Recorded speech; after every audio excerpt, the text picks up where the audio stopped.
Bonjour à tous et bienvenue dans notre 5e émission Temps additionnel. Merci une nouvelle fois pour vos nombreux partages. Je vais vous présenter le concept de l'émission. Nous allons promouvoir le football amateur abbvillois et ses alentours, de la R1 à la D6. Nous parlerons également des différents sports abbvillois. Je suis accompagné aujourd'hui de Sébastien Wilch, Stéphane Belvalet et enfin Monsieur Charles Defer. Notre invité du jour est Monsieur Eric Mukinaï. Bonjour. Salut Eric.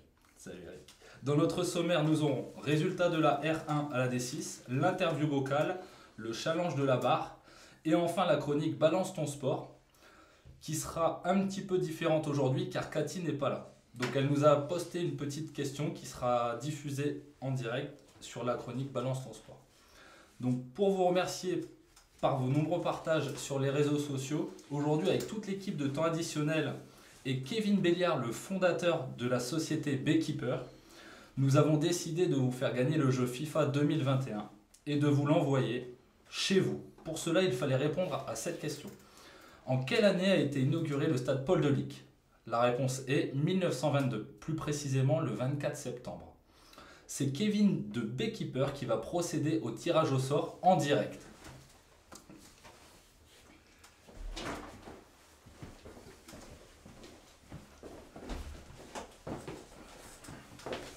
Une main innocente. Donc Kevin qui est le fondateur de Beekeeper accompagné de Benoît Godard qui est le commercial de la région. Donc du coup, je vous laisse procéder au tirage au sort en direct. Vas-y.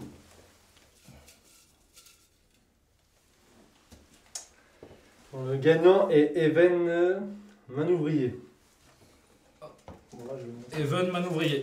Clac. Manouvier, pardon. Autant pour moi. Donc du coup, le gagnant va recevoir le jeu sur soit PlayStation ou Xbox. On va le contacter et on va lui envoyer. Donc il est là, il est tout frais, il vient de sortir. Donc Kevin, qui vient spécialement d'Évreux, donc qui est le fondateur de la société Beekeeper. Je te laisse un petit mot pour te présenter. Bonjour à tous, donc Kevin Béliard.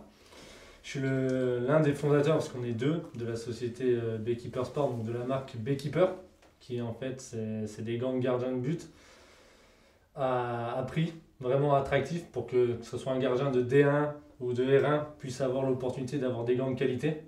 Voilà, ça c'était vraiment ce qu'on voulait mettre en avant et surtout aussi la proximité avec les clients. C'est pour ça que à côté de moi il y a Benoît Godard qui est commercial dans le secteur. Voilà, donc je vais lui laisser dire un mot s'il veut. Ouais, je me présente, Benoît Godard. Voilà, je n'ai jamais été gardien, mais je suis un fan du poste. Et je suis dans la région depuis quelques années maintenant. Quelques-uns ici me connaissent ou me reconnaissent. Et voilà, je suis à vos numéros de téléphone afin de pouvoir vous servir et vous équiper comme il se doit avec nos gants. Voilà. Ouais. Kevin, qui est le parrain de ta société? Le parrain de notre société, en fait, c'est l'ambassadeur, c'est Stéphane Porato. Il faut savoir qu'on est une équipe de 8 personnes qui, hormis Benoît, on est tous gardiens de but. On a évolué au niveau N3 jusqu'à N1, parce que j'ai été semi-pro, j'ai évolué à Cherbourg en national où j'ai fait des bancs, national 1. Donc après, voilà, je pense l'avantage aussi qu'on a dans la structure, c'est qu'on connaît bien le poste. Donc on peut aussi mettre les matériaux qui sont demandés de la part de nos clients. Voilà, donc ça, je pense que ça aussi, c'est une force. Et après, on a le plaisir d'être ici, voilà, pour être partenaire. Kevin, Benoît, je vous remercie une nouvelle fois de nous avoir fait confiance et d'avoir offert ce jeu FIFA 21 d'une valeur, je le répète, de 69 €. Et vous venez spécialement d'Évreux, donc encore merci de nous faire confiance. Merci encore. Avec plaisir. Merci à vous. Donc Seb, à toi de jouer. Résultat R1, R3. Ouais, Julien, avant d'annoncer les résultats, une petite rectification. J'ai dit n'importe quoi la semaine dernière. J'ai annoncé que le coach de Fréville s'appelait Olivier Fréville. C'était trop simple. Non, c'est pas ça du tout. C'est Olivier Delaporte. Donc, bon, j'ai envoyé un message à Olivier pour m'excuser. Je me réexcuse encore, Olivier. Excuse-moi, je sais pas ce qui m'a pris. J'ai peut-être la pression. France 3 Picardie qui est là. Hop, j'étais comme ça et tout, machin. Enfin bref. Donc, c'est Olivier Delaporte, coach de Fréville. Mais il m'en a pas tenu rigueur. Merci, Olive. Au passage, Fréville s'est déplacé à Creil, le leader du groupe. ont été battus 3-1, mais on reviendra après sur Creil. Je pense que ça fait partie des grosses équipes du groupe. On y va, c'est parti, R1. Alors, le Sporting Club Avillois recevait le Pays de Cassel. Adelic, résultat 0-0. Donc, très bonne entame de match pour les Avillois. Les 20 premières minutes, ils s'installent bien correctement dans le camp adverse. Pendant une bonne vingtaine de minutes, 2 grosses occasions, plusieurs situations qui auraient pu être mieux exploitées, selon Mathieu. Le SCA, malgré ce super début de match, n'arrive pas à ouvrir le score. Et donc après ces 20 minutes, un petit flottement s'installe et tout. Et en fait, sur la fin de la première mi-temps, c'est Pays de Cassel qui reprend un petit peu le dessus sur Abbeville. Donc voilà. Donc une première mi-temps assez partagée, assez équilibrée. Donc voilà, selon Mathieu, en fait, ce qui s'est passé, c'est qu'en fin de première mi-temps, les Avillois se sont obstinés à vouloir repartir court proprement. Donc voilà, donc à un moment, je veux dire, il faut être pragmatique. Hein, quand tu veux repartir court, si ça marche, ok, tu y vas, au moins tu conserves le ballon, tu cours pas après. Bon, ben voilà, mais après, quand l'équipe elle vient, elle t'empêche de repartir court, il y a un moment, voilà, tu es pragmatique, tu sautes un petit peu les intermédiaires et puis tu vas sur un jeu mi-long ou voire long. Bon, enfin bref, 0-0 à la mi-temps, malgré le bon début. Donc à la mi-temps, Mathieu recadre un peu tout le monde. Ok, donc il demande à ses joueurs de jouer un peu plus direct, d'accord, de mettre un peu plus de rythme, aller plus vite vers l'avant. Chose que ces joueurs n'arrivent pas à faire du tout en début de deuxième, donc pendant un quart d'heure, 20 minutes, même battement qu'en fin de première période. Voilà, avec donc l'équipe de Pays de Cassel qui s'installe un peu dans le camp adverse et tout. Donc 15-20 premières minutes de deuxième mi-temps compliquées pour Abbeville. Ils ont du mal à ressortir et l'adversaire se fait de plus en plus pressant, mais sans pour autant se créer d'occasion très franche. Et fin de deuxième mi-temps, voilà, c'est un peu l'inverse de la première. Fin de deuxième mi-temps, sur les 20 dernières minutes, le SCA reprend le dessus. Gros temps fort, il s'installe dans le camp adverse. Beaucoup de centres, des situations chaudes dans la surface, des frappes contrées. Enfin voilà, c'était un peu fort à l'amour du côté de l'équipe du Nord.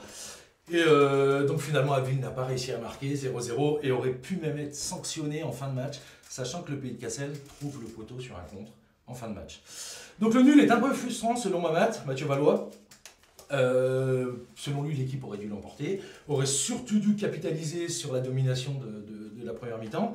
Voilà, on sait que quand on mène 1-0, c'est super important au football, ça change toute la physionomie du match. Donc voilà. Par contre, Mamad, lui, il tient à souligner la solidité défensive de l'équipe. Voilà. Et comme il me met, très simplement, c'est que quand on n'arrive pas à gagner un match, ce qu'il faut, c'est être capable de ne pas le perdre. Voilà. Donc 0-0 pour Abbeville ce week-end. Le prochain match pour le SCA, alors là, une affiche de fou. Voilà, prochain match dans 15 jours. Le SCA se déplace à Longo.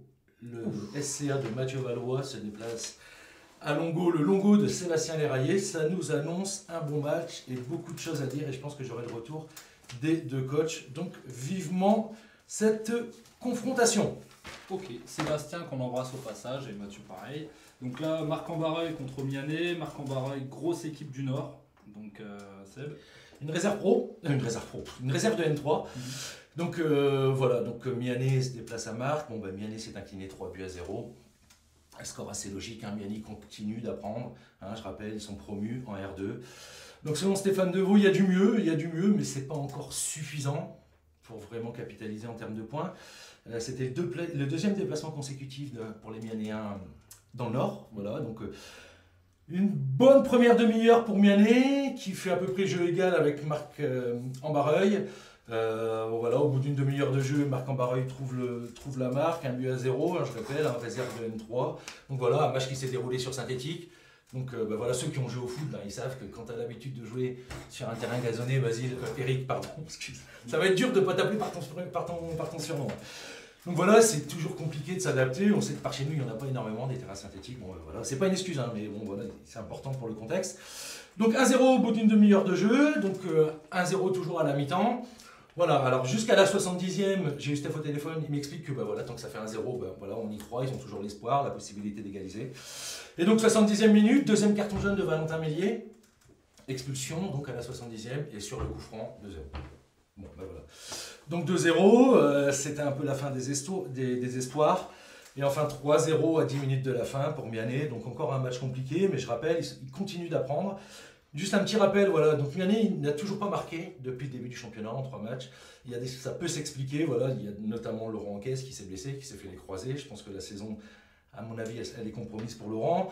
Nico Duhamel absent ce week-end. Donc voilà, c'est les deux fers de lance, les deux attaquants. Donc voilà, tu as deux attaquants en moins dans l'équipe. On sait que Miané n'a pas une super profondeur de banc. Donc ça va être compliqué, mais bon, en tout cas, ils lâchent rien, ils vont continuer à bosser. Donc selon Steph, voilà, la R2, c'est un autre niveau. Hein, voilà, l'apprentissage, c'est difficile. Il faut s'accrocher. Donc Miané a maintenant 15 jours pour préparer la réception de nos gens en championnat. Ok. Travailler physiquement pour permettre à des joueurs qui sont un peu à court de rythme, je pense à Sam Daoudi, à Thomas Marc, à Thomas Bailly, Alexis Holker, même Steph Deveau. Voilà, Steph il compte vraiment sur ces 15 jours-là pour essayer de remettre du rythme un peu à tous ces joueurs-là. Et voilà, ils sont enfin a priori à 100% parce qu'ils traînent un petit peu des blessures depuis un petit moment. Et surtout pour Stéphane, ben voilà, la prise de points, ça va être impératif contre les gens. Voilà, pour pouvoir se retrouver décroché et être dans la charrette, comme on dit, pour la suite du championnat. Donc prochain match de Miané à Nogent, donc réception de Nogent dans 15 jours. Nogent-sur-Oise qui a éliminé le SCA, l'US, c'est ça, Donc voilà, grosse équipe de Nogent et franchement j'espère vraiment qu'ils vont conjurer le sort et qu'ils vont battre cette équipe de Nogent-sur-Oise qui est très forte, mais bon, on sait jamais. Une chose est sûre, c'est que Miané, s'il va bien figurer, il faut qu'il soit au complet, quoi. Il faut qu'il soit au complet, et là il y a trop de blessés, trop d'absents et c'est compliqué pour Steph. Moi c'est un collègue, je le vois tous les jours, on en parle. C'est compliqué pour l'instant, il y croit toujours, hein. Il va continuer à bosser, je le connais. Mais voilà, là ça commence à être un petit peu urgent, la prise de points. Et donc il croit à une réaction contre Nogent dans 15 jours. D'accord. Donc là, Chantilly B contre l'US Abbeville. l'US Abbeville qui se déplaçait sur une réserve aussi. Chantilly, super terrain, super complexe. Ouais, donc voilà, R3, US Abbeville se déplace à Chantilly, la réserve de N3. Bon voilà, on sait comment ça se passe, hein. Les réserves, ça dépend du dessus, ok. Si au-dessus il y a des blessés, des suspendus, bon ben la réserve elle est moins forte. Bon ben là c'est pas le cas, la première de Chantilly a gagné. La B aussi, donc Chantilly a battu l'US Abbeville 6-0, c'est une grosse claque, clairement, hein. D'après Joël, Chantilly est beaucoup plus fort techniquement, beaucoup plus fort tactiquement. Bon, voilà, c'est des mecs qui, pour la plupart, ont joué au-dessus. Voilà, Joël il me dit manque d'agressivité de la part de ses joueurs, manque de personnalité aussi, manque d'orgueil. J'expliquerai pourquoi après. Donc Joe il parle vraiment d'une équipe qui a une classe au-dessus du US. Bon, il n'y a pas photo. Voilà, réserve de N3, mais lui il est déçu du comportement de ses joueurs qui ont baissé la tête. Selon lui, voilà, 6 buts c'est beaucoup trop en fait. Voilà. À 3-0, voilà, on ferme la boutique, c'est bon, c'est une question d'orgueil, c'est une question de fierté. Il n'a pas retrouvé ça chez ses joueurs qui ont vraiment baissé les draps. 6-0, ça fait cher, ça fait beaucoup. Donc voilà, à noter donc, pour Miané qui a fini le match à 10, c'est-à-dire qu'à 3-0, Richard Payet qui... Pour l'US, tu veux dire. J'ai dit Miané. Miané, d'accord, ok. Pour l'US. Donc pour l'US, ils ont fini le match à 10, à 3-0, Richard Payet prend rouge. Au bout de 3 minutes de jeu, Guillaume Renaud qui sort, blessé à l'adducteur. Ensuite, Hugo Paoli, blessé à l'adducteur aussi. Alex Deligny, une pointe derrière la cuisse. Enfin, voilà, tu vois. Donc le match, le dimanche noir, un match à oublier. Hein, des dires de Joël, il n'y avait pas grand-chose à se mettre sous la dent pendant le match. Tellement il y avait de l'écart entre les équipes en fait. Donc bon, voilà. Donc Chantilly en tête du classement. 3 matchs, 3 victoires, 13 buts marqués. Tout comme Creil, égalité, 10 buts marqués. Donc voilà, je pense que l'US a joué a priori les deux plus grosses équipes du groupe avec Chantilly et Creil. Donc voilà, donc à savoir que l'US dans 15 jours recevra l'Amiens Pigeonnier. Je pense que là c'est important de faire le plein de points pour les joueurs de Joël et de se repositionner dans la division. Je pense vraiment qu'ils ont joué les deux équipes les plus costauds, en fait, clairement. Donc voilà, dans 15 jours, US Abbeville, Pigeonnier d'Amiens, à Rouvroy. Et un mot sur Saint-Riquier qui était exempt, oui, donc pas joué. Et Saint-Riquier se déplacera au RC Amiens dans 15 jours. Ok. Voilà Julien, c'était court, mais voilà pour le retour. C'était synthétique. Merci pour ton retour concernant la R1 à la R3. Nous allons passer à la séquence dédicace. C'est parti. Bonjour, c'est Steven Grivel de Neuilly-Hôpital. Je vous invite à regarder Temps additionnel chaque lundi. Et voilà, donc petite dédicace de Steven Grivel qui joue à Neuilly-Hôpital, qu'on embrasse au passage et qu'on remercie. Eric, tu peux te présenter pour ceux qui ne te connaissent pas? Alors moi je m'appelle Eric Coutinaï, j'ai 39 ans cette année et j'ai 2 enfants, papa de 2 enfants, et je suis actuellement l'entraîneur de Mareuil. Après dans mon parcours sportif, c'est vrai qu'on a eu l'occasion de se rencontrer, donc j'en ai déjà un peu parlé. J'ai joué, j'ai été à la MSC, j'ai eu la chance de côtoyer des clubs comme le Nîmes Olympique, donc voilà, j'ai eu la chance aussi de côtoyer le club d'Abbeville, pas très longtemps, mais voilà, donc J'ai eu un parcours assez un peu homogène entre les qualités de jeune que j'avais et qui s'est arrêté à peu près, moi je dis un peu trop tôt, mais voilà, je pense avoir été au maxi de ce que j'aurais pu faire dans le football. D'accord. Seb, on passe à l'interview vocale. Non, avant j'ai une question à lui poser. Allez, vas-y. C'est des surprises. Eric, vas-y. je vais te poser un peu la même question que j'ai posée à Steph il y a 15 jours. Moi je te connais depuis longtemps, on a joué ensemble, on a bossé ensemble. On bosse toujours un petit peu ensemble d'ailleurs. Je voulais savoir un petit peu pour les gens qui ne te connaissent pas, Eric, voilà, quel style, quel genre d'entraîneur t'es? Voilà, quel genre d'entraîneur, ce qui te plaît, sur quoi tu te bases pour créer ta composition. Enfin voilà, essaye un petit peu de nous éclairer. Alors, sincèrement, j'ai eu la chance d'avoir des entraîneurs qui avaient plusieurs styles différents. Et j'en ai pioché un qui m'intéresse beaucoup. C'est M. Toffolo. Donc, c'était longtemps l'entraîneur de Saint-Quentin, qui était lui un entraîneur qui était assez offensif. Il était tout le temps tourné vers l'offensif, mais un offensif intelligent. Ce qui veut dire que à un moment, quand tu joues une équipe qui a 3 classes au-dessus et que tu essayes de faire le jeu comme si tu étais au même niveau, il faut être conscient de ses qualités et avancer avec ses qualités, sans jamais dénier ou renier qui on est. Mais en tout cas, ouais, je suis un peu cet entraîneur qui va pas attaquer pour attaquer, qui va aussi dire à ses joueurs, si on a la capacité de le faire, on va pas se priver. Mais pour autant, il faut être aussi conscient de ses qualités en se disant, à un moment, quand tu joues au-dessus, il faut aussi jouer avec ses qualités. Et c'est plutôt ça. Et dans les entraîneurs que j'apprécie au haut niveau, moi quand je dis ça, mes amis, ça les fait rire. Mais un type comme Rudy Garcia m'intéresse énormément parce que c'est un mec qui il a un côté offensif et en même temps, je suis capable de citer Claude Puel. Parce que dans sa rigueur défensive, je suis vraiment entre les deux parce que pour moi, le football, c'est ça. À un moment, quand tu sais attaquer, il faut aussi savoir vite se remettre en place. Et ces deux entraîneurs-là, ils m'inspirent énormément dans leur manière de faire, du coup. Ok, donc Toffolo. Ouais, Je m'attendais peut-être à Ziesik ou ce genre de choses que tu as connu à Péronne. Non, Christophe c'est un super entraîneur. International polonais, bien sûr. Voilà, ouais, et du coup, moi, j'en ai pas forcément des bons souvenirs parce que dans le schéma de jeu qu'il nous imposait, c'était souvent long ballon, deuxième ballon, long ballon, deuxième ballon. Mais en tout cas, c'est quelqu'un qui connaît le football, mais sur le bout des doigts, sincèrement.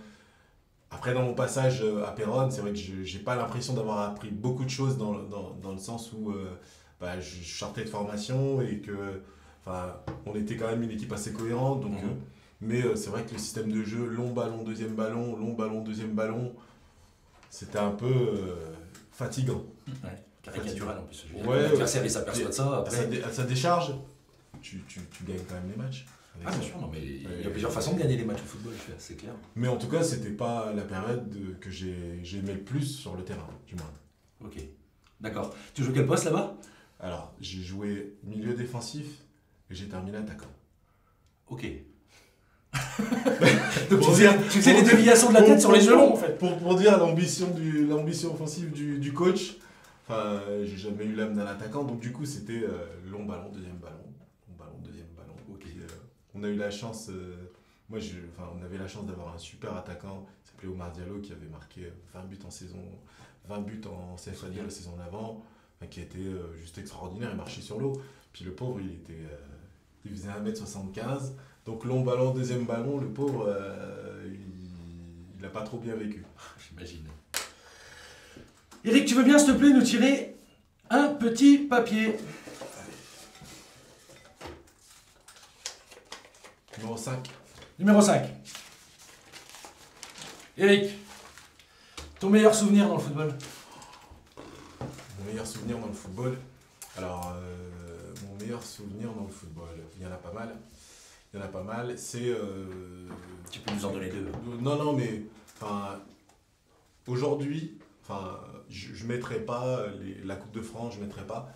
Je dirais plutôt le pourquoi j'ai commencé le football en fait. Et c'est plutôt l'histoire avec tous les amis. On a commencé le football avec quelques amis et j'ai eu la chance de les retrouver à d'autres niveaux. Et en fait, c'est aujourd'hui, parce que je me projette, je me dis je vais arrêter le foot à un moment, je jouais et ainsi de suite. Et mon plus beau souvenir, c'est d'avoir joué avec les amis. voilà, c'est d'avoir joué avec mes amis, qui sont mes amis aujourd'hui, qui sont des amis d'enfance. En fait, ça, c'est pour moi la chose pourquoi j'ai commencé le football. Et au-delà des coupes de machin, ceci, cela, ça, pour moi, ça restera gravé. Et à un moment, pour moi, c'est aujourd'hui, c'est ça. Tu m'aurais interrogé il y a 5 ans, je t'aurais dit, ouais, Coupe de France, machin.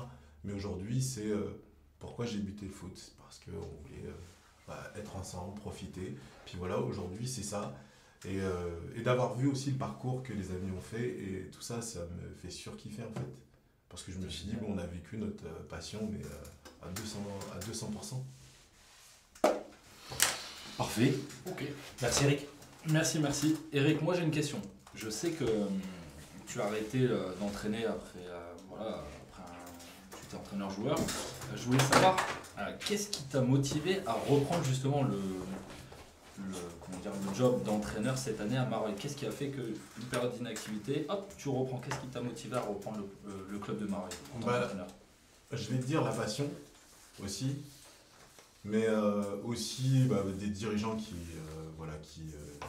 m'ont souvent appelé, qui m'ont parlé, qui m'ont rassuré sur un projet qu'ils avaient. Et c'est plus sur le projet que je me suis attardé en fait.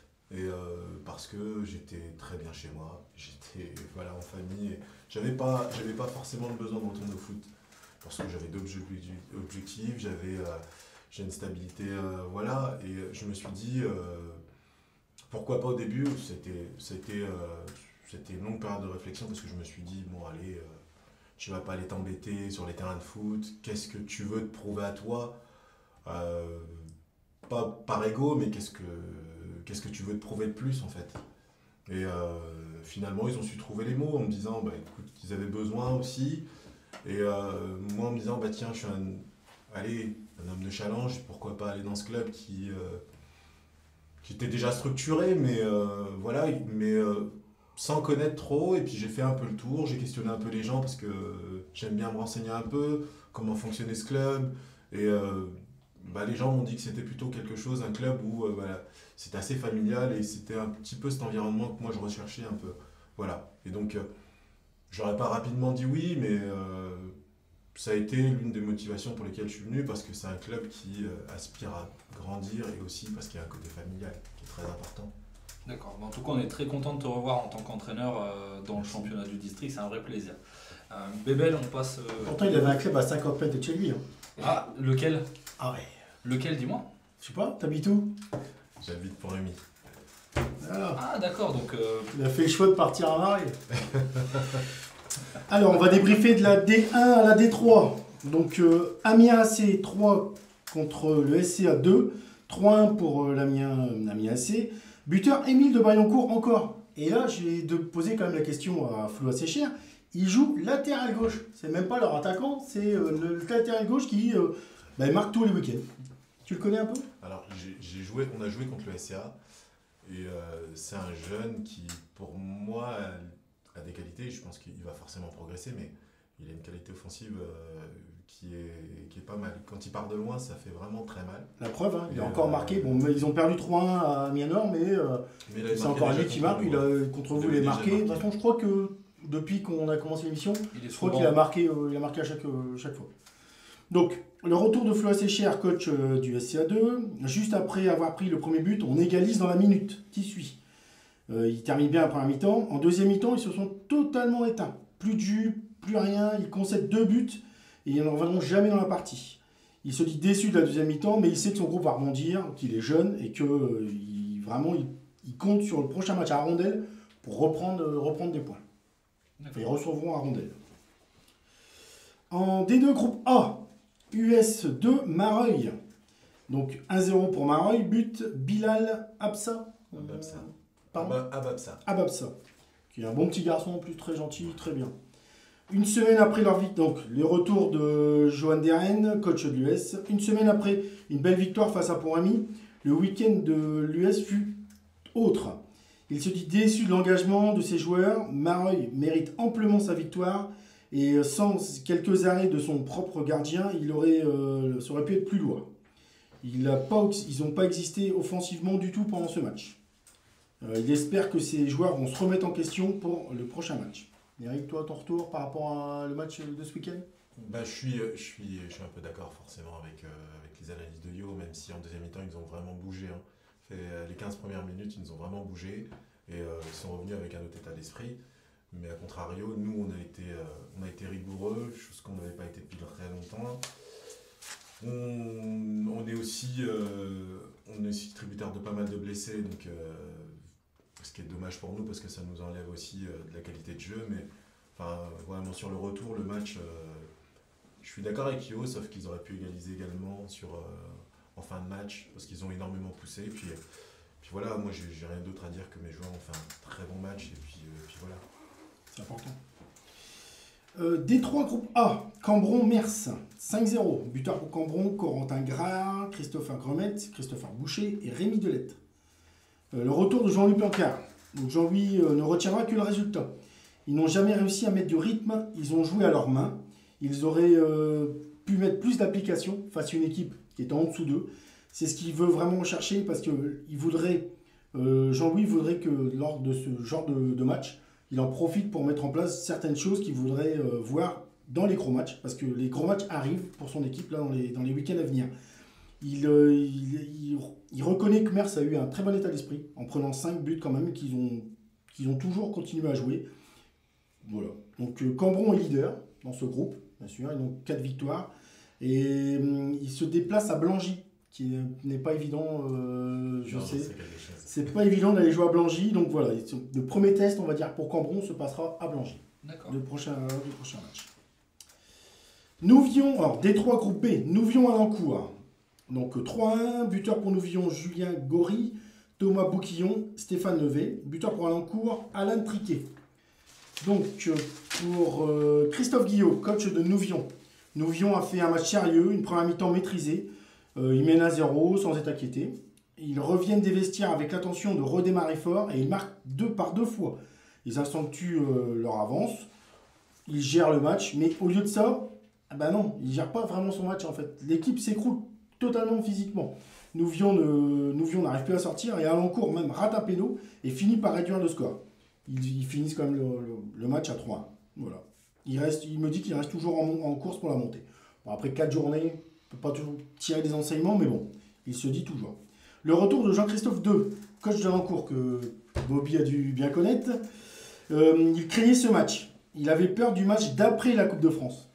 Et vraiment, il a bien fait parce qu'il y a eu une certaine déconcentration. Après débauche d'énergie et physique mentale face à Fréville-Escarbotin, son équipe n'a pas réussi à refaire le même match. Ils étaient moins compétitifs. Après une première mi-temps où Nouvion impose son jeu et fort logiquement mène à 0, le retour des vestiaires, ils sont cueillis à froid par un deuxième but, puis un troisième but dans la foulée. Le hack finit par enfin un sursaut d'orgueil et, à part avoir raté un penalty, comme nous dit Christophe, ils finissent par réduire le score.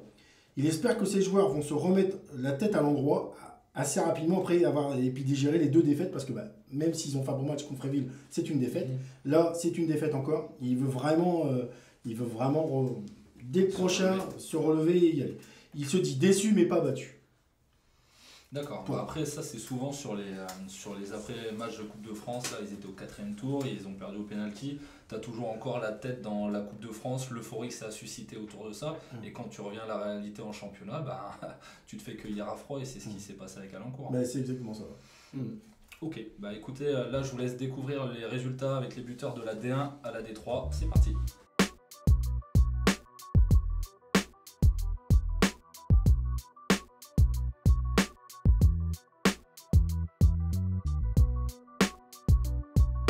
Voilà, vous avez découvert les résultats avec les buteurs D1, D3. On passe à l'interview vocale. Bébel, à toi de jouer. Alors, je vais faire un peu comme Seb en fait. Parce que vous faites tout ce que vous voulez en fait. Voilà, on fait un peu ce qu'on veut dans l'émission. Allez. Alors Eric, moi on se connaît aussi, on a travaillé ensemble. Il y a beaucoup de monde avec qui j'ai bossé. Carrément, ouais. T'as dû faire beaucoup de boîtes pour bosser. Non, qu'une seule. Une seule. Moi je voulais savoir un peu quel est ton ressenti de coach de district. Parce que bon, même si tu as eu des coachs et tout, quel est vraiment ton ressenti de coach de district? Comment tu gères ton groupe? Comment tu gères les joueurs? Comment tu gères un peu les relations avec les dirigeants, le président et tout? Parce que ça n'a rien à voir ni avec Abbeville, ni par où tu es passé, ni à Sur-Somme, ni d'autres côtes. Et puis aussi par rapport à ton premier passage à Manchecourt, est-ce que tu vois une différence de mentalité par rapport aux joueurs, aux jeunes joueurs que tu as maintenant? Je sais pas, comment toi tu vois la chose? Alors, moi déjà, par rapport à ta question, je vais la diviser en deux. Moi, par rapport à mon ressenti d'entraîneur de manche court il y a 4-5 ans et comment j'ai été il y a 4-5 ans. Alors, c'est sûr qu'il y a de la maturité entre deux, forcément. Et on se dit plutôt, au lieu d'avoir, on a sûrement fait des erreurs il y a 4-5 ans qu'on ne referait plus forcément aujourd'hui. C'est aussi pour ça, moi, cette période où, quand Julien me demandait pourquoi j'ai arrêté, c'est aussi une introspection, de se dire qu'est-ce qu'on a mal fait, qu'est-ce qu'on aurait pu faire de mieux, et aussi en me disant que l'envie, elle était là, mais il faut peut-être retravailler le projet autrement, reprendre les choses à la base, et de se dire, tiens, si on part sur un projet déjà établi avec des dirigeants, qui n'était pas forcément le cas, parce que le club était aussi en urgence, pas prendre forcément un club qui est dans l'urgence, mais travailler sur un club qui est déjà sur un projet en cours. Voilà. Donc ça, pour reprendre moi par rapport à la première partie. Si je te parle des joueurs et de leur mentalité il y a 5 ans, moi j'ai l'impression quand même que c'est beaucoup moins culture football. Et la culture football, elle, pour moi, elle s'est un peu effritée par rapport aux joueurs. Il y a des joueurs qui ont progressé, mais la culture football, elle n'est pas forcément présente. Et, moi qui suis de la région amiénoise et qui fait souvent le parallèle entre deux clubs, puis je crois que c'est aussi avec Seb, sur lesquels on compare Saint-Quentin et Abbeville, et la manière dont Saint-Quentin s'organise pour parler football, pas que sur Saint-Quentin, mais tout autour, et la manière dont Abbeville s'organise, ça n'a rien à voir. Et aujourd'hui, je me dis, la culture football, elle s'effrite un peu. C'est un constat, c'est pas forcément une critique négative, mais elle s'effrite un peu, et ça se ressent sur les joueurs, ça se ressent sur des fois des dirigeants qui parlent de football comme d'une entreprise, alors qu'on est plutôt sur du projet. Voilà, ça c'est mon ressenti perso, parce que je me dis qu'aujourd'hui, si on n'installe pas une culture foot, sans forcément d'avoir des gens diplômés, c'est important, mais avoir des mecs avec une culture foot. Roland Courbis n'était pas diplômé, il a entraîné en D1, c'est parce qu'il a une culture foot, voilà. Et c'est pour moi, voilà, la grande différence qu'il y a aujourd'hui entre l'Amiénois. Bien sûr, il y a un bassin de population voilà. Mais Saint-Quentin, on peut quand même un peu plus comparer. Voilà. Mais justement, Eric, quand tu compares Saint-Quentin à Abbeville, tu dis qu'il y a une différence. C'est à quel niveau qu'il y a une différence entre Saint-Quentin et l'organisation. L'organisation.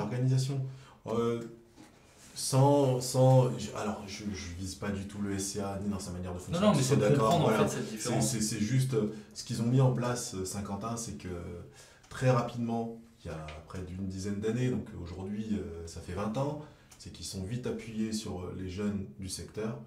Voilà, il y avait un président qui est là-bas depuis 25 ans, il n'est plus président actuellement, M. Telletti, mais qui s'est dit, tiens, je vais rencontrer les clubs voisins, et surtout on va construire ensemble.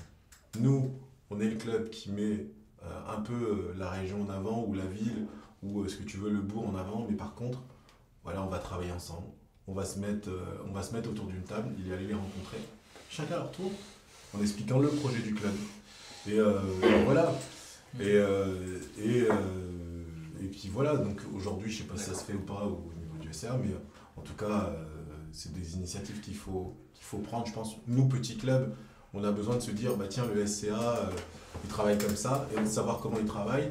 Nous, on se dit, tel jeune, on va pouvoir leur donner, puis à un moment, ils vont pouvoir aussi nous dire, tiens, on vous rend l'appareil, ce jeune, il n'a pas réussi chez nous, il revient chez vous, puis voilà. Donc moi, je pense que c'est une manière de fonctionner, mais quand c'est expliqué, tu comprends mieux les choses, plutôt qu'en fin de saison, dernière journée de championnat, le joueur part au SCA, tu dis, mais qu'est-ce qui se passe? Il y a un vrai problème, on n'a pas été concerté. Alors que une fois que c'est acté, tu as rencontré le président, là on se dit, tiens, le jeune il va jouer plus haut, quoi. D'accord, je comprends un peu mieux. Merci. T'as vu le vocal? Allez, vas-y. Je vais faire comme Seb.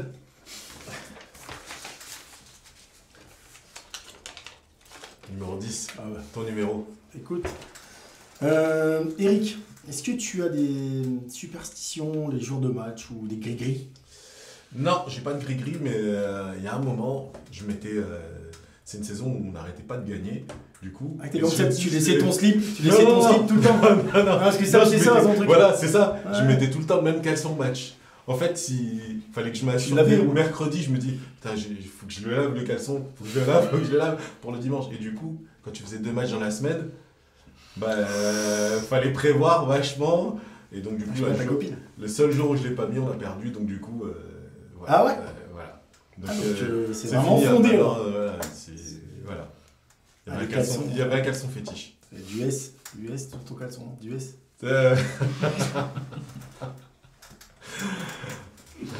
Ok, Eric, donne-moi le nom du joueur que tu souhaites avoir dans ton effectif, là très prochainement. Joueur de la région, joueur de... De la région, après de la Minois ou autre, ceux que tu connais en fonction de tes relations. Fictif ou pas fictif hein. Non, un vrai joueur là, c'est pas un appel, mais c'est celui que tu voudrais avoir là cette année dans ton groupe. Alors, que tu n'as pas. Je peux en citer 2. Donc il y en a un qui s'appelle Sofiane Fage-Galtier qui signera sûrement pas à Mareuil parce qu'il habite trop loin et puis c'est un joueur de super qualité. Sofiane qu'on embrasse au passage. Donc Sofiane aussi qui a monté son club de futsal et qui est en R1 avec le club de Mont-de-Marsan. Mont-de-Marsan, ouais. Exact. Donc on suit dans les résultats, donc c'est la petite dédicace au passage. Voilà. Et il y a également Teddy Rawatch qui est à Miano actuellement et qu'on souhaitera avoir. Maintenant, après, c'est vrai qu'avoir des joueurs qui ont joué dessus, c'est toujours important pour des jeunes qui n'ont pas dépassé le niveau D2, D1, d'avoir des mecs qui peuvent leur apprendre un peu à se comporter sur le terrain. Je parle du jeu uniquement, je parle du jeu, voilà, parce que c'est un joueur qui a énormément de qualité à ce niveau-là. C'est vrai que c'est facile quoi, pour lui. Donc là, aujourd'hui, c'est vraiment Teddy Rawatch qui joue à Mianet que tu souhaites avoir dans ton effectif très prochainement. Oui. Après, bien sûr. Après, c'est. Est-ce qu'il y a des négociations en ce moment ou pas du tout? Juste comme ça? Franchement, il n'y a pas de négociation parce que à partir du moment où c'est l'envie du joueur qui prime, s'il a vraiment envie de signer chez nous, voilà, nous on est preneurs de toute façon, voilà, mais je ne veux pas dire négociation parce que ça voudrait dire qu'il y a contrepartie derrière. Donc, non. Alors, nous on est.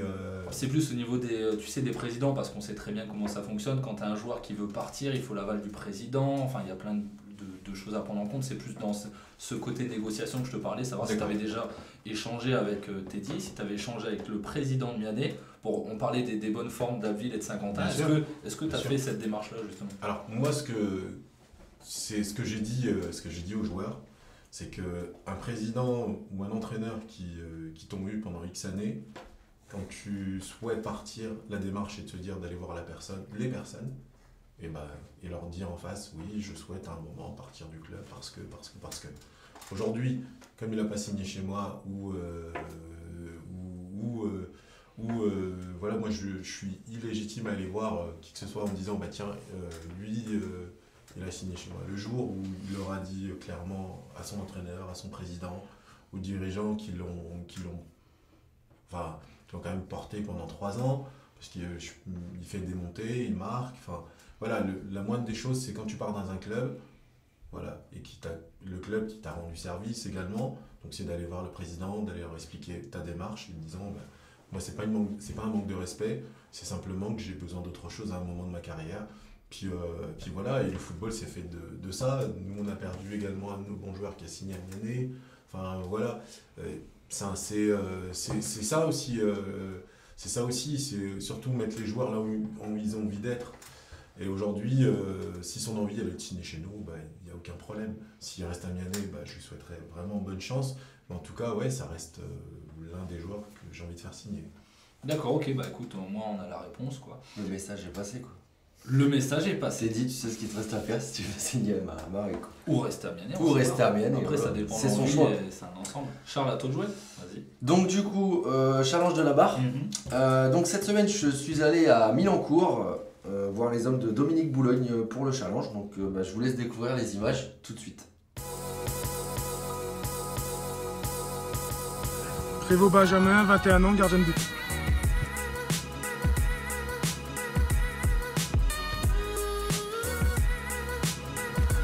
Clément, 23 ans, milieu milieu défenseur.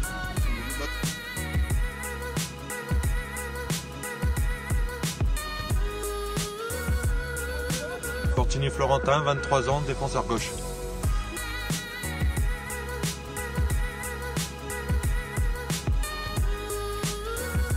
Leroy Morgan, milieu de terrain, 28 ans.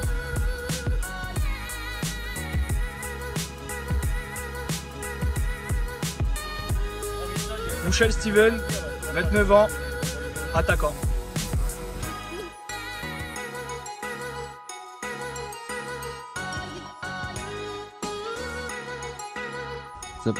Fortini Quentin, 26 ans, attaquant.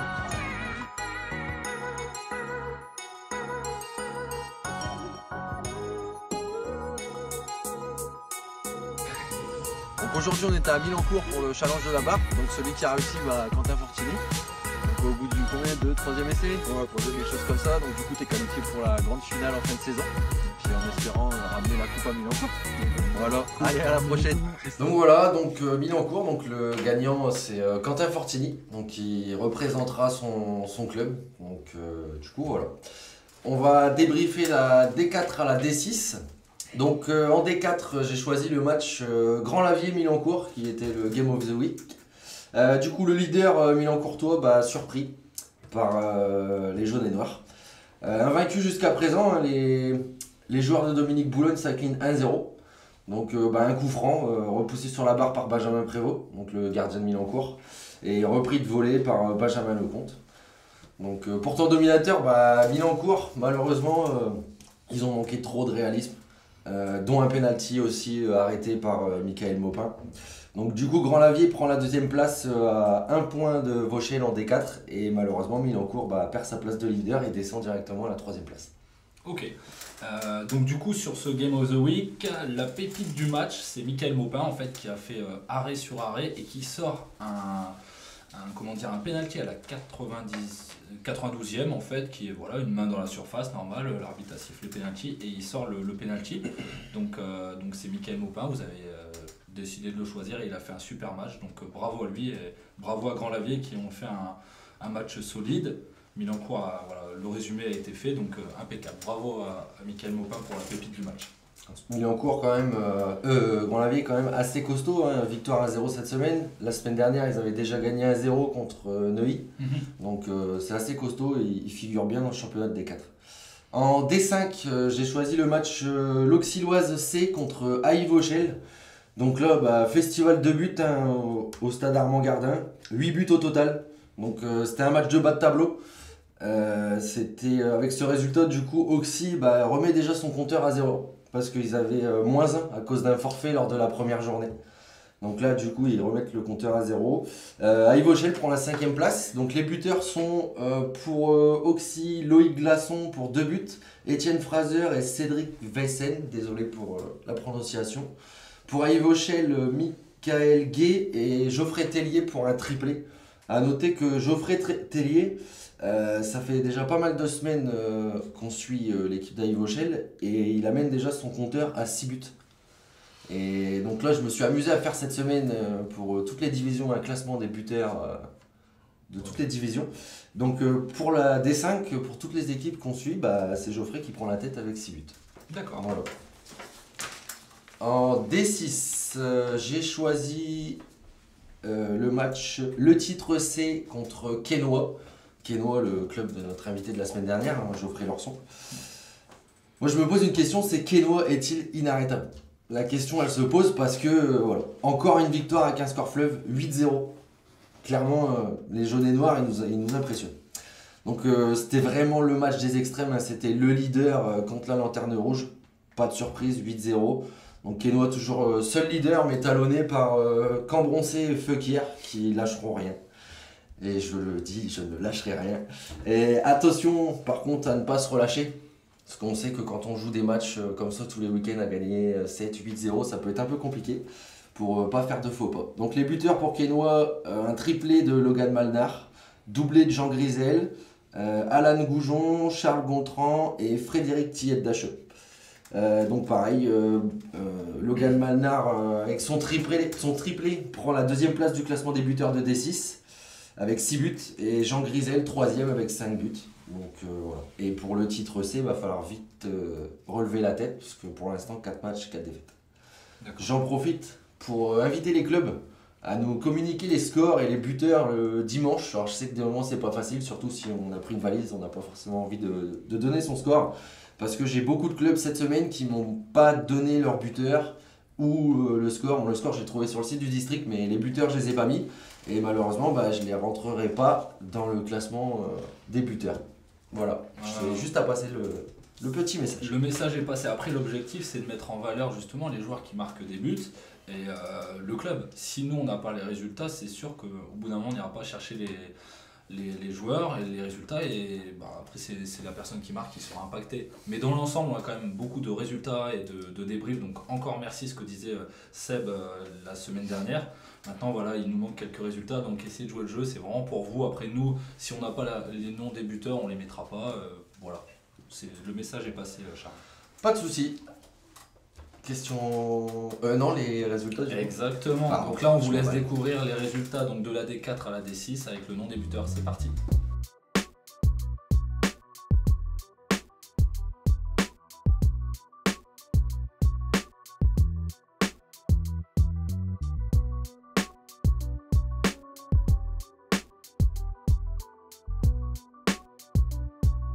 Donc voilà, vous avez pu découvrir une nouvelle fois les résultats de D4 à D6. Maintenant, avant de passer à l'interview vocale, on va faire la petite parenthèse du football féminin. Donc, on a 2 nouveaux clubs qui sont rentrés sur notre effectif. Donc on va faire un peu la même chose, égalité. En plus c'est Octobre Rose, donc on n'hésite pas à le partager. Résultat, donc Beauvais B contre les Templiers de Oisemont, victoire de Beauvais B 3-0. Score, voilà, fleuve 3-0. L'Auxilloise contre Haï-Vauchel, donc 16 buts à 1 pour l'Auxilloise. Donc les buteuses pour l'Auxilloise, Sylvinel 4, Hélène Éluin 4, Isabelle Lefebvre 3, Gladys Delcroix 3, Cassandra Pinta Paris 2, Sandra Minet. Et but pour Haï-Vauchel, Camille Rompen. Niba Fressenville, donc l'US Niba Fressenville contre le titre, victoire des féminines du titre. Donc on n'a pas eu les buteurs pour les féminines du titre. Par contre pour Niba Fressenville, donc les 2 buts sont Manon Gourlin et Laurine Destoup. Voilà pour le football féminin. Ensuite futsal, il n'y avait pas de match ce week-end pour le futsal de Cailleux et de Mont-de-Marsan. Donc maintenant on passe à l'interview vocale. Ça marche. Eric, je te laisse tirer un petit papier.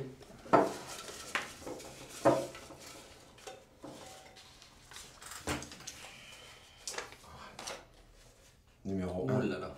C'est la pire. Il y a que ça de vrai. Ton pire coach.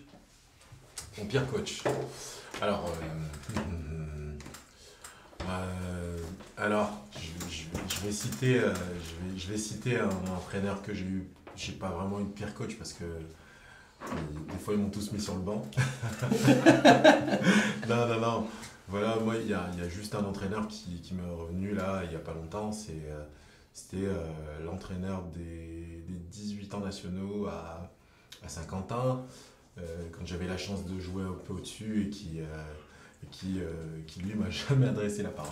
D'accord. En fait j'ai toujours joué mais il m'a adressé la parole, je crois, c'est Gérard Bougriou. Il m'a adressé la parole je crois 3 fois dans l'année.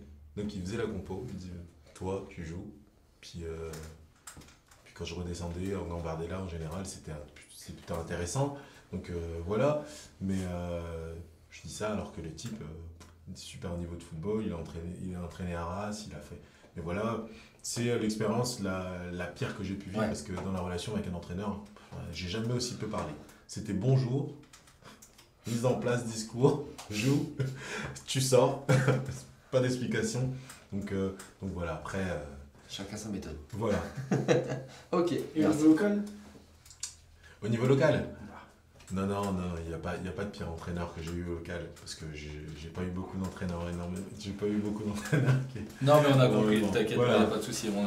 Après c'est pas l'idée aussi du pire coach, c'est vraiment de... Comme je le disais avec Geoffrey, et à chaque fois c'est vraiment... C'est pas le pire coach, c'est plus celui qui t'a le moins apporté. Et voilà, c'est dans ce sens-là qu'on pose la question. Nous, ça nous fait rire aussi, et puis on en parle avec les gens qui regardent l'émission. Ils nous disent que c'est super sympa, c'est dans ce sens-là. C'est pas de dénigrer, c'est pas non. Ouais, Dans ce sens-là, c'est vrai que si tu me dis, j'ai passé je crois 2 saisons à Serriquier, tu vois là, c'est un super mec, mais j'ai pas forcément joué à l'équipe première, donc ça s'est pas bien passé, mais c'est pas pour ça que c'est un mauvais coach, voilà. Mais et j'en tiens pas rigueur. La question.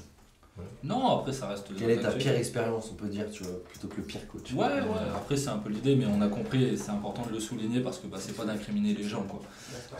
Eric, qui est selon toi le joueur à suivre dans l'ensemble des championnats de la Somme, R1 à D6 pour la saison 2020-2021?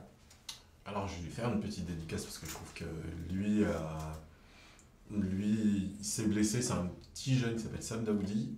Oui. Et lui, je pense que s'il continue d'écouter son entraîneur et qu'il bosse et qu'il se soigne bien, qu'il va avoir les bonnes personnes pour se soigner, parce que ça aussi, c'est aussi la maladie actuelle du foot, et qu'il y a beaucoup de jeunes qui se disent bah tiens, je vais mieux alors qu'ils ont des ligaments croisés de toucher. Enfin, voilà, donc s'il continue à bien écouter son coach, comme j'ai dit, et puis à les soigner, je pense que ça peut faire un très très bon joueur.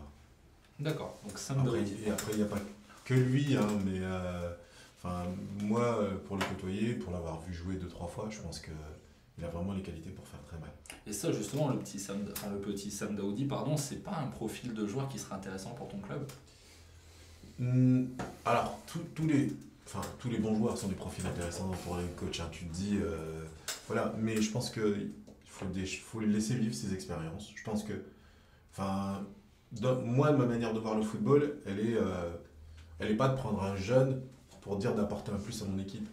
Là, aujourd'hui, si je recrute peut-être Teddy, c'est parce que c'est un mec d'un certain âge, il a une certaine expérience, voilà. Mais Sam, son avenir, il est plutôt d'aller voir ce qui se passe, je pense, dans le club phare. Il en est parti, c'est dommage ou pas pour lui, parce que peut-être qu'il pensait progresser ou qu'il pense progresser à l'année.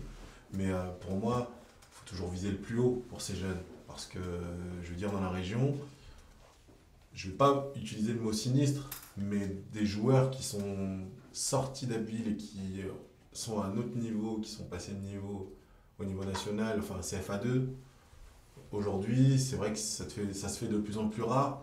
Et moi, j'aimerais voir, tu vois, des seniors en se disant, bah tiens, pourquoi pas Abbeville monter cette année, croisant les doigts, ou l'année d'après, en voyant des jeunes d'Abbeville qui se disent, bah tiens, au niveau CFA2, désolé, j'ai encore du National 3, c'est ça.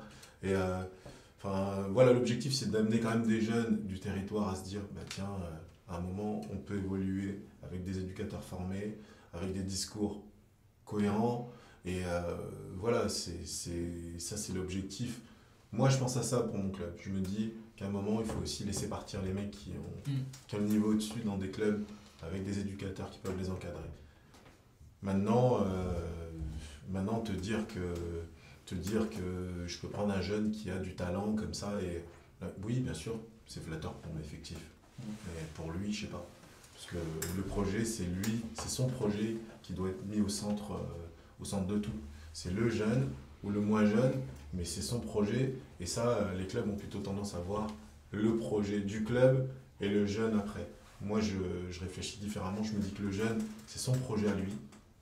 Il a un projet, sa carrière, c'est ça. Et comment tu peux l'aider à franchir des paliers. Voilà. Après, ça dépend du jeune aussi. Si, admettons, on prend le cas de Sam, s'il vient te voir en disant bah, Eric, je veux signer à Mareuil, forcément, en tant qu'entraîneur, tu dis oui. Même si dans ta tête, tu te dis c'est pas la logique des choses, peut-être, mais forcément, tu dis oui. Pour te dire, j'ai dit non à Teddy en début de saison. Je lui ai dit non. Et c'est des choses. Je lui ai dit non. Ouais. Je peux pas accepter qu'un joueur qui a ce talent-là se dégrade, mais il est capable de faire des choses à un niveau que aujourd'hui, le voir chez moi, c'est un gâchis. Je suis plutôt encouragé. Je dis montre-toi, montre que tu as du talent, qu'on peut parler de toi autrement que ce qu'on peut aborder de temps en temps. Mais voilà, c'est pas le seul. Voilà, maintenant, il y a des joueurs, malheureusement, j'ai mon frère que j'ai recruté qui, lui, est à Miassé, qui lui, a 26 ans. il n'est plus dans l'optique foot, il est commercial, il n'a plus le temps de s'entraîner correctement. Voilà. Donc, mais des gens qui ont l'ambition de vouloir s'entraîner 4 fois par semaine et qui veulent passer des niveaux, enfin, moi je trouve que c'est un sacré gâchis que de les voir. Quand on signe Quentin Fortini, voilà, ça fait partie de ces joueurs. Et c'est un peu leur génération.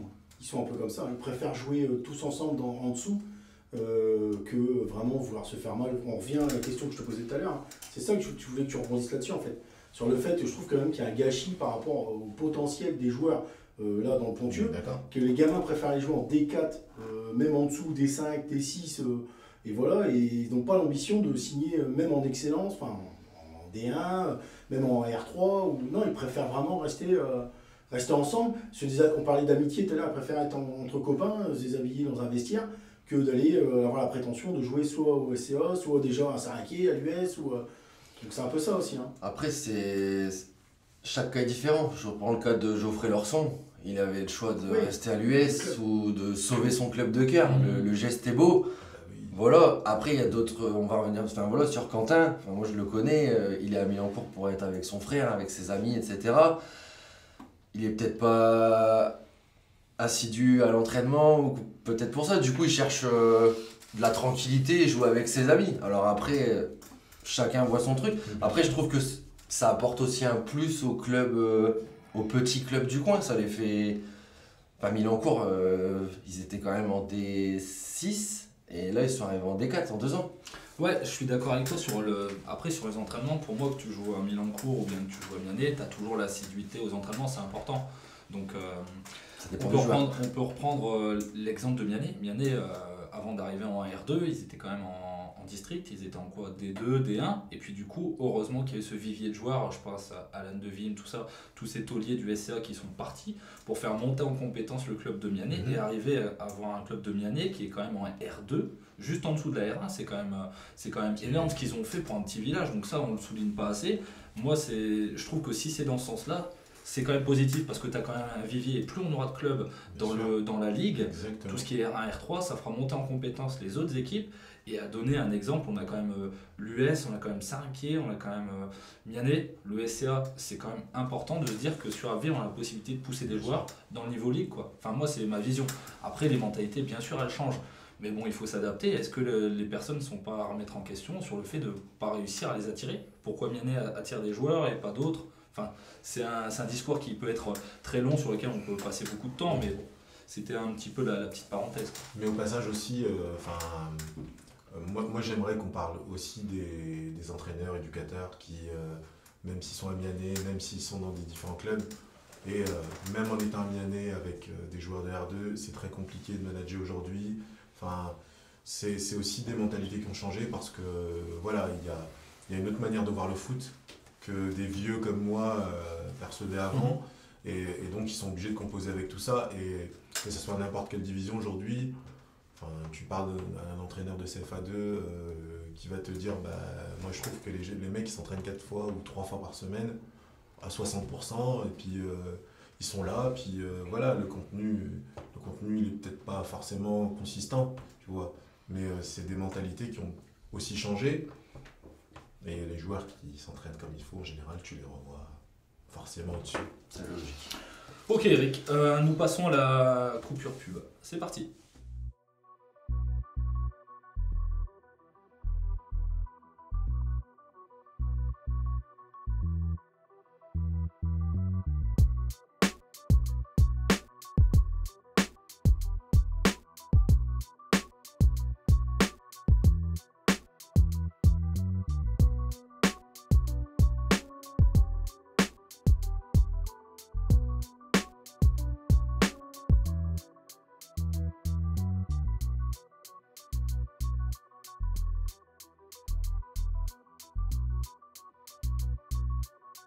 Donc voilà, encore une nouvelle fois, merci pour les sponsors qui nous rejoignent au quotidien.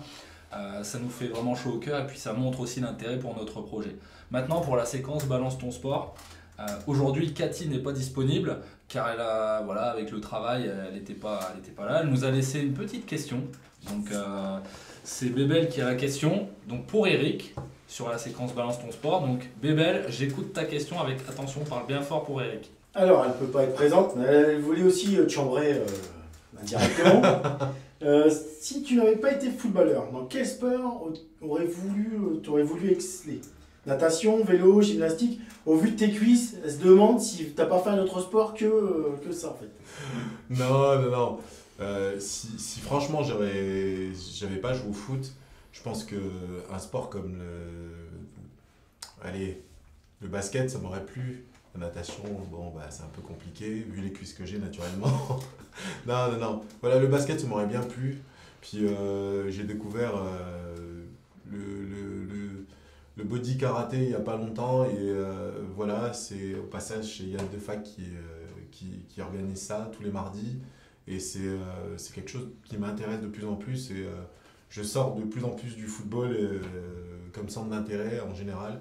Et je m'étonne même parce que je m'ouvre à plein d'autres sports maintenant en vieillissant, je crois. T'avais tenté le handball d'ailleurs? Non, ça c'est un sport. Voilà, pas de motricité au niveau des bras, donc pas de possibilité. D'ailleurs, Julien, on embrasse encore. Parlant de handball, donc au niveau de la facture, ce qu'on disait, dès qu'on donne le nom d'un joueur de handball, il paye la facture au club. Les gars, vous avez deux noms. Pierre. Ah ouais, Pierre Maslache. Okay. Pierre Maslache, super sympa comme mec, il va remettre 5 € dans la boîte. Et le deuxième? Kevin Kopch. Bon, écoutez messieurs, vous savez ce qu'il vous reste à faire, vous payez la facture, hein. C'est un plaisir. On espère qu'on sera invité quand même à la fin. On espère. Maintenant, notre 5e émission touche à sa fin. Je souhaite remercier Eric Mukinay pour sa disponibilité et sa participation. Je te laisse un petit mot de la fin sur ta présence avec nous. Non, mais en tout cas, merci de m'avoir accueilli. Et franchement, ça m'a fait vraiment plaisir. Parce que parler de foot, mettre en avant aussi les clubs qui sont là quotidiennement, et puis les dirigeants aussi. C'est vrai que j'ai pas beaucoup parlé des dirigeants de Mareuil, mais voilà, moi j'ai un président, il a 39 ans de club. Enfin, ça dans un club, c'est plutôt rare.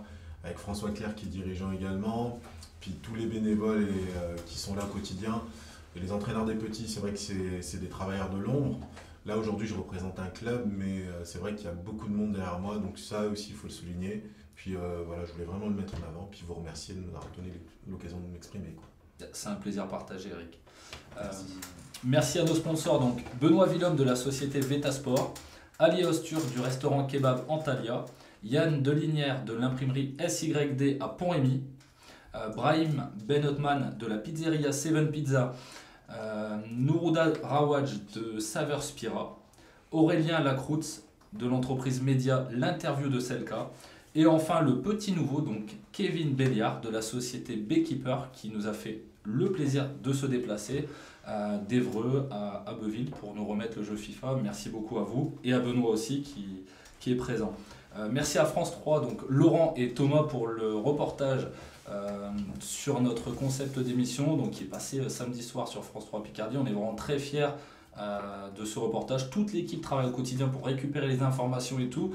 Donc moi je souhaite vraiment remercier donc Cathy, Steph, Seb et Charles et pour tout le travail de fond qui est fait pour récolter les informations.